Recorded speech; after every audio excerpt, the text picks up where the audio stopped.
If you want to be an offensive juggernaut, there's one move you absolutely have to have. It's a move I teach to all the players I train. It's added a lot to their game. You'll be able to learn it in minutes. So what is this move? It's actually really simple, and it's something you probably see NBA guys doing all the time. It is the hang dribble, or some people call it the pocket dribble. You know, there's a lot of different names for it and ways to do it, but what you do with it is key, and how you do it is key, and having the little variations and being able to go into the different things is the big key to making it effective for you. Because a lot of players can do this, but they can only do it one way or do one thing from it. That's going to be a problem. The idea is that you're popping the dribble hard and then floating it in your hand for a long period of time.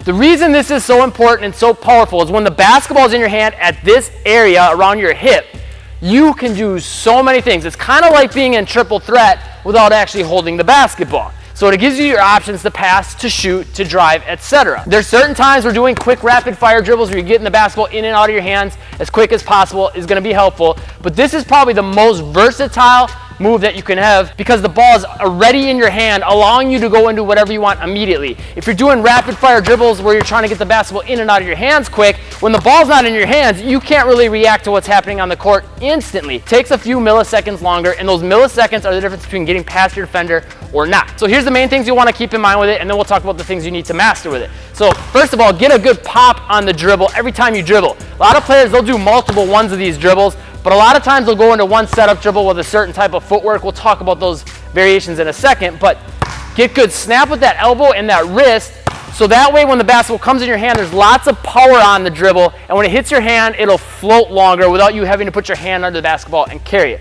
That's big tip number one.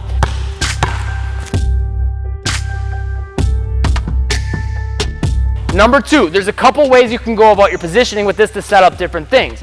You can do it a little wider. Guys like Jamal Crawford will do that from time to time. Iverson would a lot. He would have the basketball out a little wider, kind of bait the defender.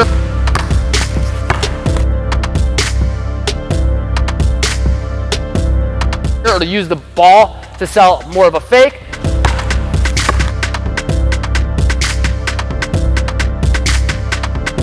But the way you'll see most guys doing it now, and even like Iverson would do it and Jamal Crawford, would be having the ball pocketed more. Kyrie does this a ton, Steph Curry does this a ton, Damian Lillard does this a ton, Chris Paul, James Harden, I could go on and on.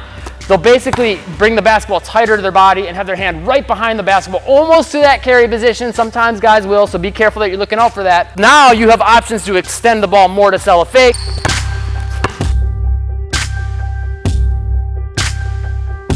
But it's also really close to you where you can easily protect it, pick it up to go into a shot.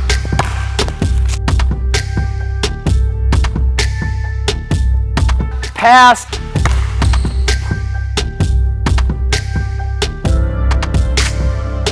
So those are the two kinds of hand positions, but footwork is where the real magic happens because you can do a lot of different things. Russell Westbrook does it a lot where he'll take a really big shuffle and he'll actually have his feet kind of cross. So I know a lot of coaches will tell you to never cross your feet. The key tip is if you're going to kick this leg across, make sure you pop the other one out before it lands. You should never trip if you're doing it that way.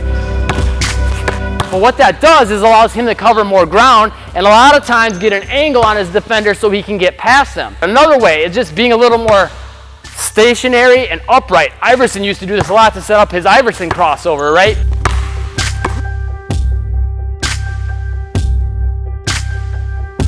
Kyrie, he'll do it a lot kind of with a little shuffle but not covering as much ground.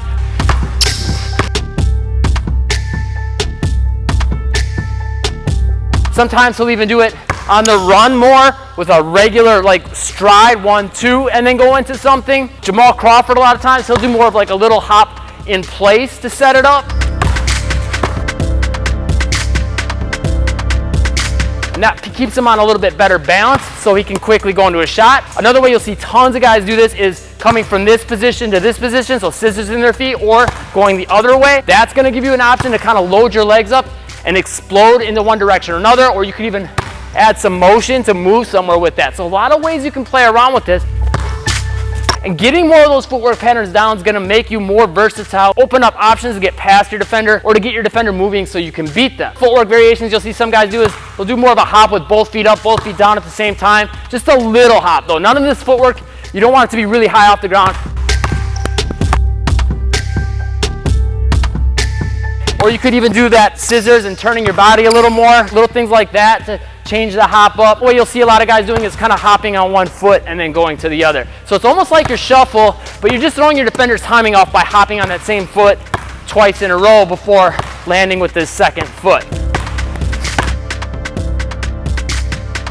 Jason Williams used to do this a lot too, even like more of a skip type movement towards his defender, but basically it's the same foot up, down, and then going into whatever he's going to go into. You can put your body in a lot of different positions, your footwork in different positions. You got to work on all these things going into shots, so practice that. At the end of the video, I'm going to link you to a YouTube video that'll help you make more of those shots from these different types of footwork patterns. But you've also got to be able to drive right if you got the ball in your right hand, right? So just a regular drive, simple enough, but something you have to practice. You have to practice going into your different passes, and then you also have to work on crossing over and coming the other way. I'm going to give you some really deadly options with the crossover in a second. That's what makes this deadly, is being able to go into those 4 things. Practicing those 4 options and being effective and quick with them in games is what's going to make you pretty much unstoppable. So like I said, I'm going to have a bunch of different deadly crossovers you could go into from this. This YouTube video's got 10 crossover variations you can count on to go into from this, so you have a way to beat them no matter what. This video will instantly help you make more shots both in practice and in games. Click the like button, the subscribe button, and the bell icon to catch the newest videos, and I'll see you in one of these videos next.